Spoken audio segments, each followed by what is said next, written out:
सावन में भगवान शिव का अभिषेक कर रही ये आज की साध्वी ऋतंभरा है।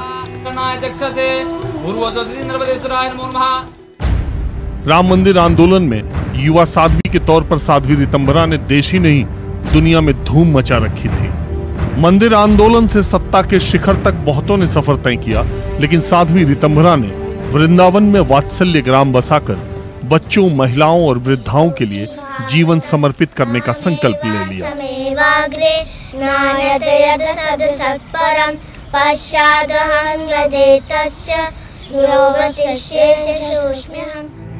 साध्वी ऋतंभरा अब इन्हीं बच्चों के लिए और इन्हीं के बीच जीवन बिता रही है। वात्सल्य ग्राम अपने तरह का अनूठा प्रयोग है, जहां आश्रम नहीं बच्चों को घर के वातावरण को देकर पालन पोषण किया जाता है। लेकिन 30 बरस के कम के लोग उस साध्वी ऋतंभरा के बारे में कम जानते हैं जो अपने भाषण से पानी में आग लगा देने का मादा रखती थी। जरा एक नजर 80 के दशक के आखिर में साध्वी ऋतंभरा के एक ऐसे ही भाषण को सुनिए, आपको अंदाजा हो जाएगा। कि उन लोगों को लाना है सत्ता में, हमारे को सुभाष चंद्र बोस जैसे लोग चाहिए, हमें लौह पुरुष वल्लभ भाई पटेल चाहिए, और वो निर्माण आप ही लोग जब अपने स्वाभिमान को जागृत करोगे हो पाएगा। तो मेरा तो इतना ही निवेदन है कि वो हिंदू चाहे मुसलमान, जिसको इस देश से प्यार नहीं तो फिर उसको इस देश में रहने का कोई अधिकार। बोलिए जय श्री राम, जय श्री राम, जय श्री राम। 5 अगस्त को अयोध्या में राम मंदिर के भूमि पूजन में साध्वी ऋतंभरा को भी शामिल होने का न्योता मिला है और इसी मौके पर हमने उनसे बातचीत की। अपने तरह का साध्वी ऋतंभरा का ये पहला इंटरव्यू है जिसमें मंदिर आंदोलन के वक्त की बहुत सारी अनकही और अनसुनी बातों को उन्होंने हमसे साझा किया। मैं ये जानना चाहता हूँ, ये पिछले 30-35 सालों में आप में क्या बदलाव आया? राजीव जी, शरीर में तो बदलाव आया, बूढ़े हो गए हैं। लेकिन जहाँ तक उस समय से मेरी इस समय तुलना करेंगे आप, तो वो हिंदू जगाने की मेरी भूमिका थी। सुप्त समाज की चेतना, खंड खंड स्वाभिमान की पुनः प्रतिष्ठा, अपने होने का बोध, अपने होने का अर्थ, उसके पीछे की गहराइयाँ, अपने अस्तित्व, अपनी संस्कृति, अपने संस्कार, अपनी परंपरा और प्रभु श्री राम और कृष्ण की ऐसी जाज्वल्यमान धरोहर, शाश्वत को शाश्वत मानने की सामर्थ्य, सत्य के पक्ष में, सत्य के साथ, सत्य के लिए जरूरी लगा कि देश को बताना है। इसीलिए वो मेरी भूमिका थी, देश के लिए, अपने धर्म के लिए, अपनी निष्ठाओं के लिए। आस्था मात्र यही तो नहीं होती कि हम कहें हम आस्थावान हैं। अगर हमारी आस्था के केंद्र बिंदुओं पर पराभवी युग के प्रतीक खंडहरों के रूप में हमारे स्वाभिमान को ललकार रहे हैं, तो आप उसे स्वीकार करो ना, उस चुनौती को। तो वो जरूरी था उस समय, तो वो मेरी भूमिका थी। अभी जो मैं कर रही हूँ ये मेरा स्वभाव है, स्वभाव नहीं कभी बदलता।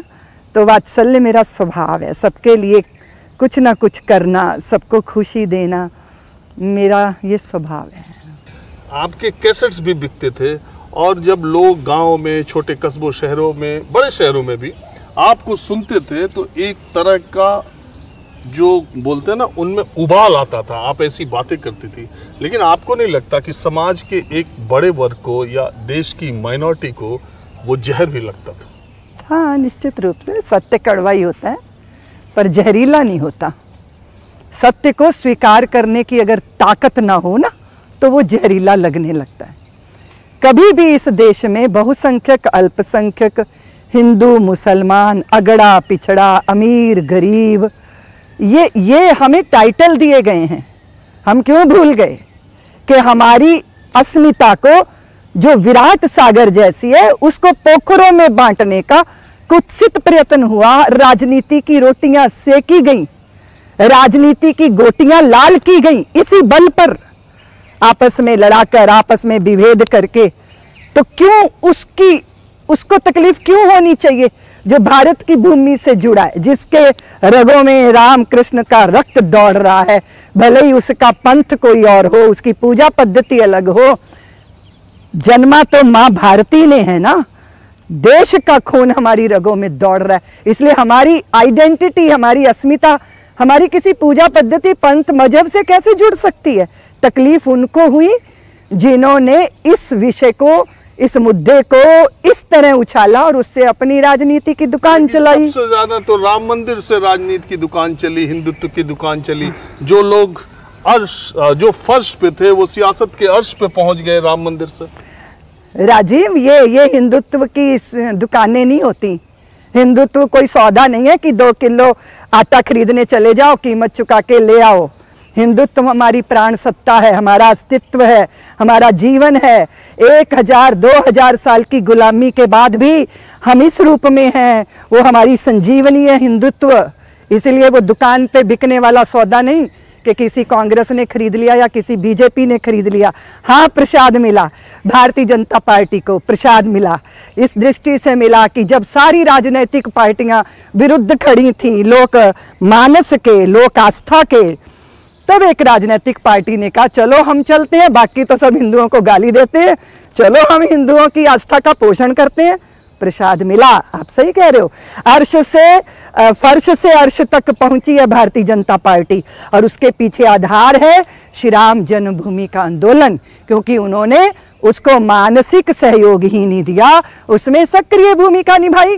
और जिन्होंने राम जन्मभूमि का विरोध किया और जिन्होंने राम भक्ते, नहत्थे राम भक्तों के ऊपर गोलियां चला के विरक्त संतों के दिल को तड़फाया, देख लो आज वो कहाँ हैं। इसीलिए ये मत कहिए कि हिंदुत्व की दुकानदारी चली, नहीं, हिंदुत्व की पहचान बनी, वो हमारी जीवन सत्ता है, उसके बिना हम कुछ नहीं है। अच्छा साध्वी रितंबरा, आपने कभी सोचा था कि इस देश के प्रधानमंत्री राम जन्मभूमि के भूमि पूजन के लिए जा सकते हैं? बिल्कुल। जो इच्छा करिए मन माही, हरि प्रसाद कछु दुर्लभ नाही। हमने सोचा था कि भारत की बागडोर, भारत का मार्गदर्शन, भारत को जो संचालित करेगा उसकी भावना रामकृष्ण की धरती से जुड़ी होनी चाहिए। और जो सत संकल्प होते हैं ना राजीव, वो जरूर पूरे होते हैं। दिल तड़पता था। रामलला को टाट में देख के भी तुम्हें तड़प नहीं पैदा होती? जो देखो टुच्चा सा आदमी उठ के सुप्रीम कोर्ट जा रहा है, हर चीज में बाधा डाल रहा है, तो दिल तड़फता था। और ईश्वर से हम प्रार्थना करते थे, प्रभु इस भारत के लोक मन को समझने वाला कोई तो आए, कोई तो समझे इस देश को कि ये देश रोटी के लिए नहीं जीता। इस देश का राम भी राष्ट्र है और राष्ट्र भी राम है। राजीव, लेकिन एक बात बताइए, जब सारे लोग उन दिनों राम आंदोलन से जुड़े लोग सियासत में चले गए, तो साध्वी रितंबरा क्यों नहीं गई? अरे मेरा काम नहीं है राजनीति में जाके, मेरी छीछा लेदर हो जाती। मेरा स्वभाव नहीं है ये सब, और कभी भी अपने स्वभाव के विरुद्ध कोई काम नहीं करना चाहिए। मैं इस लायक थोड़ी हूँ।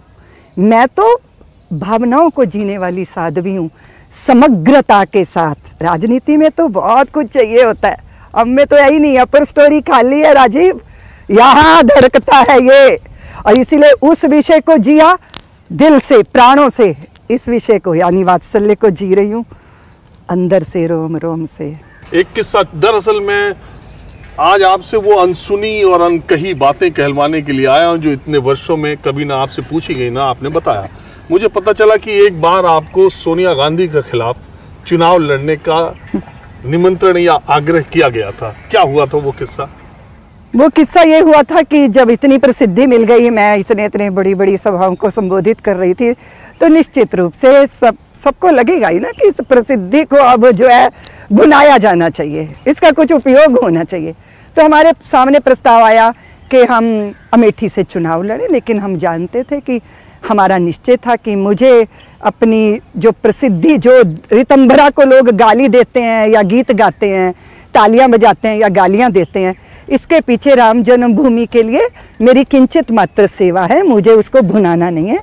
राजनीति मेरा क्षेत्र नहीं है। मैं घर जब छोड़ा था तो राजनीति के लिए नहीं छोड़ा था। कहीं ऐसा तो नहीं था कि सोनिया गांधी के खिलाफ लड़ने के लिए कहा गया तो आप डर गई? अरे मैं डर नहीं गई राजीव। उस समय तो अगर 5-6 जगह मैं अकेले चुनाव लड़ती ना, सब जगह से जीत जाती। वो ज्वार था ऐसा कि मैं आपको बता नहीं सकती। जिस कैसेट की आप बात कर रहे हो ना राजीव, वो जब बड़ी सी बस में खत्म हो जाती थी तो लोग इतना गुस्सा हो जाते थे कि उस गाड़ी को ही तोड़ देते थे, और वो जो कैसेट बेचने वाला बंदा होता था उसको अपनी जान बचाना मुश्किल हो जाता था। पहली बार आपको बोलने का मौका, या आप ऐसा बोल सकती हैं, क्योंकि उसके पहले आप धर्म की बातें किया करती थी, प्रवचन की बातें किया करती थी, राम मंदिर आंदोलन को लेकर के जब आप बातें बोलने लगी, इतनी उसमें ऐसी बातें आप बोलती थी कि नौजवानों को क्या, 50 साल के आदमी का भी वो बोल दो ना, उनको बूढ़ों को भी जवानी आ जाती। बूढ़ा भारत जवान हो गया, तरुण हो गया, भुजाएं फड़कने लगी, अंदर जज्बा आ गया, आस्थाओं को प्रकटीकरण का मौका मिल गया। सबके दिल का दर्द था, रितंबरा की वाणी से निकला, इसलिए दिल से निकला, दिल तक पहुंच गया। और दूसरी बात यह है कि जब हमने देखा कि पूरा इतिहास देखा, पूरी किताबें पढ़ने की मुझे ज़रूरत नहीं थी, मैंने पराभवी युगों के प्रतीक देखे, पूरा देखा कि कैसे भारत के अंदर लाशों को भी देखा जाता है कि ये हिंदू की है, मुसलमान की, किसके लिए कितने आंसू बहाने हैं, राम रथ यात्राओं पर किस तरह आतंकों के पहरे हैं, ये सब देखा। इसलिए किताबें पढ़ने की ज़रूरत नहीं पड़ी। उन सब ने, उन सारे दृश्यों ने अंदर आग पैदा कर दी, पीर पर्वत जैसी ऊंची हो गई। फिर उससे कोई ना कोई कर्तृत्व की गंगा तो निकलनी थी ना राजीव। तो आपको बोलने का मौका कैसे मिला, वो मंच पहली बार कैसे मिला, आपने कैसे प्रण किया कि इस आंदोलन के मंच पे चढ़ा जाए और बोला जाए? क्योंकि तब तो आप धार्मिक बातें हम लोग ऐसे भ्रमण करते करते जब गए अयोध्या में, राम लला को कैद में देखा और मंदिर को ऐसा देखा, तो आप किसके साथ गई थी? हम, हमारी गुरु बहन थे, हमारे गुरुदेव थे, सब लोग थे, भ्रमण किया, पूरे भारत में भ्रमण किया। मैं वहाँ पे भी गई जहाँ पर इतना ज़बरदस्त, नालंदा में कहते हैं महीनों जलती रही, धर्म ग्रंथ जलते रहे। तो ये सब देख के बड़ा हैरानी होती थी, लगता था कि कोई भी देश राजनीतिक दृष्टि से आज़ाद हो भी जाए, अगर उसकी चेतना ही गुलाम है तो वो कैसी आज़ादी। बस फिर जब वहाँ गए तो हमने सरयू का जल हाथ में लेके कहा, माँ ये जवानी तुझे देते हैं हम, अयोध्या की गलियों के लिए, बीथियों के लिए, भारतीय स्वाभिमान के लिए, अपने स्वाभिमान की पुनर्प्रतिष्ठा के लिए। और बहुत सारे लोग हैं जिनको अपने आराध्यों का दर्शन करने के लिए हवाई जहाज़ों की व्यवस्था होती है, और एक हम हैं कि हमारे आराध्य ऐसी स्थिति में, एक छोटा सा व्यक्ति भी अपना घर बनाता है तो अपने बाथरूम में भी लाखों रुपया लगा देता है, और एक हम है, राम राम राम राम कर रहे हैं, नाम जप रहे हैं पर राम जी जैसा काम ही नहीं कर रहे। बस वहाँ से संकल्प ले लिया। अब वहाँ इतनी बड़ी सभा लगी थी राजीव, और हम जैसों को कौन देगा टाइम। तो एक आचार्य रामनाथ सुमन थे, वो मंच संचालक थे। तो मेरी एक गुरु बहन थी साक्षी चेतना, तो वो वहाँ जाके बोली, भाई साहब वो मेरी गुरु बहन है साध्वी रितंभरा, 2 मिनट दे दो, कुछ बोलना है। अरे चुप रहो, शांत बैठो, आपको पता है कितने महात्मा बैठे हैं, सबको बोलना है। वो 10 मिनट बाद फिर उसने, मेरी गुरु बहन उनके पीछे पड़ गई, उनकी जान खा गई। उन्होंने सोचा पीछा छुड़ाने के लिए इनको 2 मिनट दे ही देते हैं। अब 2 मिनट पहली बार मुझे राजीव माइक मिला, और 2 मिनट मैंने 1.5 मिनट ही बोला होगा, पूरा पंडाल, पूरी सभा तालियों में गूंज गई। और जब मैं बैठी, बाद में वो मंच संचालक बोले, हाँ जी कहाँ से आई हो, काम करोगी? हमने कहा जी जो मर्जी काम दे दो। तो उन्होंने कहा एटा जाओ, वहाँ जाओ, वहाँ जाके काम करो। और हाँ, मैं और वो मेरी गुरु बहन यानी हम दोनों, वो बहुत तेजस्वी थी, मैं तो छुई मुई सी थी। और वो दुकान पे जो सामने एक छोटे 1.5 फीट की थड़ी बनी होती है, हम वहाँ खड़े होके जय श्री राम हमारे राम लला ऐसे कैद में है, दुनिया हमें सुनती थी। 1.5 महीना हम इटावा में घूमते रहे। बाद में जब VHP के कार्यक्रम वहाँ गए कार्यालय में, तो सबने कहा भाई ये साध्वियाँ तो बहुत काम करती हैं, इनको जरा साधन उपलब्ध कराए जाए। राजीव, जब पहली बार हमें टूटी सी मारुति गाड़ी मिली ना प्रवास करने के लिए, हम लोग बड़े प्रसन्न कि शुक्र है कुछ साधन मिला। ऐसे वो करते मैं चलते चलते आपसे एक अंतिम सवाल ये पूछना चाहता हूँ। अब देश में हर तरफ हिंदुत्व की लहर है, ज़्यादातर हिंदुत्व को मानने वाले लोग देश के बड़े भूभाग पर राज कर रहे हैं, सारी चीज़ें हैं। तो ऐसे में इस वक्त जो समाज का माहौल है, माइनॉरिटी के भीतर एक जो ऐसा माना जाता है कि जो अविश्वास या उनको उस तरह से ट्रस्ट नहीं है, तो ये जिम्मेदारी मेजॉरिटी या संतों, सन्यासियों या सरकार चलाने वाले लोगों की नहीं है कि उनमें एक विश्वास पैदा करें और अब जो बीती बातें हैं उसको भूल करके या उन चीज़ों को वहीं रोक करके कुछ नई बात की जाए। राजीव, उनकी भी जिम्मेदारी है, लेकिन हम क्यों इनसिक्योर हैं भाई? इस धरती के हैं, इस देश के हैं, इस मिट्टी के हैं, सबका हक है इस देश पे, धरती पे।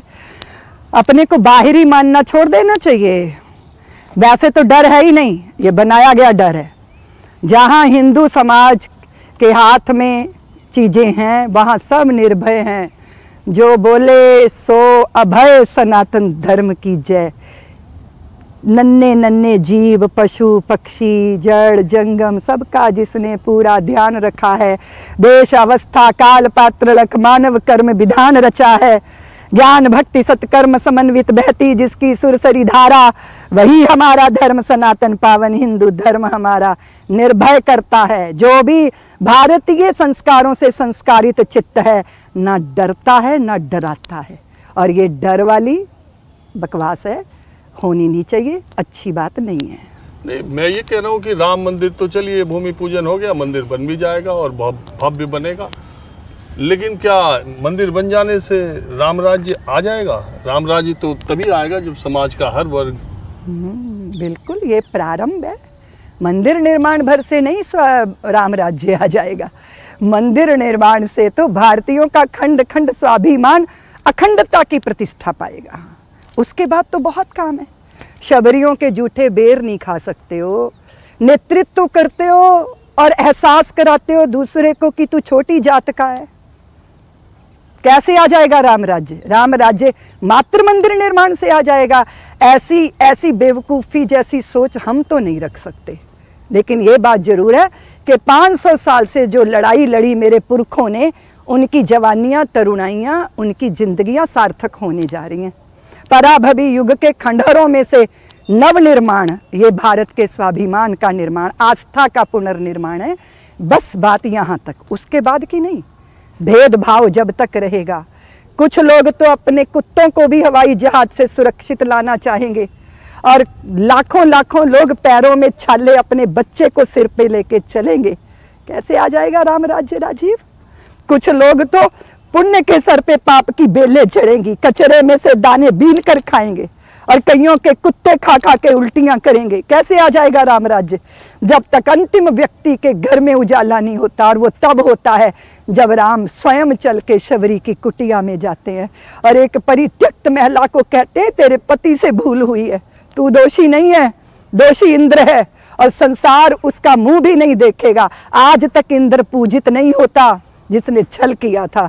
राम में ही ये साहस था जो उन्होंने किया। और आज हम राम मंदिर के ही मात्र आराधक नहीं है राजीव। कौन सा ऐसा पुरुष है, इतिहास पुरुष, ना मानो भगवान, कोई है उनके तुल्य? कोई नहीं है। वो अतुलनीय है। वही ऐसा प्रवाह है जो हमें आदर्शों का चरमोत्कर्ष देंगे। इसलिए मैंने निवेदन किया था कि राम हमारी गति, हमारी मति, हमारी शक्ति हैं। बिना राम के भारतवर्ष में भारतवर्ष कहाँ है और बिना राम के आदर्शों का चरमोत्कर्ष कहाँ है? वो जब तक उतरेगा नहीं आचरण में, तब तक बातें हैं। राजनीति विरोध करने वाले भी लाभ लेंगे, पक्ष लेने वाले भी लाभ लेंगे, पर आम आदमी अपनी परिस्थितियों से जूझता रहेगा। इसीलिए राम मंदिर का निर्माण राम राज्य का प्रारंभ है। ये पहला कदम है। कहानी बहुत दूर तक जानी है, अपनी सोच बदलनी है। आप देखिए, किसी भी व्यक्ति को मिलने देखने से पहले हम क्या देखते हैं? उसकी जात पूछते हैं। कोई माँ बच्चा पैदा करती है, पहले पूछती है क्या हुआ। लड़की होती है तो सिर पे मनो टनो जो है वो पानी गिर जाता है, लड़का होता है तो बाछें खिल जाती हैं। हमारे रक्त में कुछ चीजें आई हैं। ट्रैफिक जाम होगा, आगे वाली गाड़ी को देख के यही कहेगा अरे कोई महिला चला रही होगी, तभी ये हाल है। ये हर पुरुष के अंदर, आप ब्रज के बात करेंगे मेरे पीछे पड़ जाएंगे सब, लेकिन सत्य तो सत्य है। कौन सा ऐसा पुरुष है, बहुत कम प्रतिशत होगा, जो आपस में एक दूसरे से बात करेंगे माँ बहन की गाली नहीं देंगे। अरे शब्दों की शुचिता तो देख लो, भावों की शुचिता तो तब आएगी, संबोधन शुचिता पूर्ण होंगे तब संबंधों में शुचिता आएगी। इतना बड़ा कार्य बाकी है, खाली राम मंदिर बनने से हो जाएगा? नहीं नहीं नहीं, जीवन के प्रत्येक मोड़ पर मैं अपनों से पूछ रही हूँ कि हम दुनिया को बदल रहे कि हमको बदल रही है दुनिया।